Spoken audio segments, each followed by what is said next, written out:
دوامی 10 ماه سالی روان 475 نفر با حالت گزیدن حیوانات به نقطه آسیب شناسی مرکز سلامتی رقم 1 شهر خوچند مراجعت نمودند.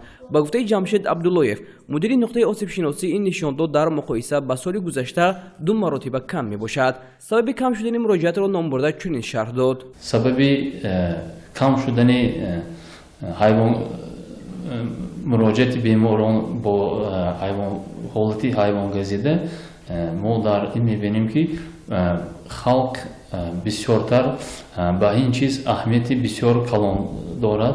در کوچه‌های شهر و ناحیه‌ها سگ‌های دیدو به نظر کمتر می‌رسد.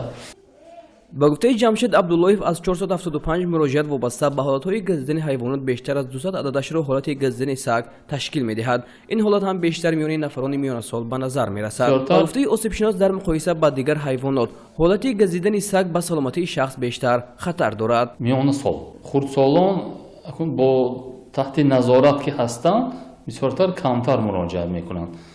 میان سال این آنهایی که کاتگوری که مثلا بسیارتر کار و بار بسیارتر در زندگی را وای میکنند. کلان سالو که کمتر کوچه میگردند مثلا وای میکنند. اما نظر میرسد فقط میان سال.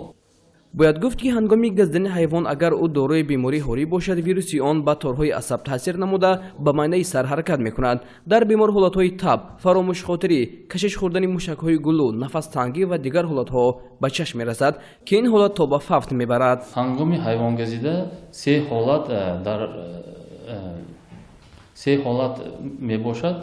این درجه سبک، درجه میانه، درجه وزنین.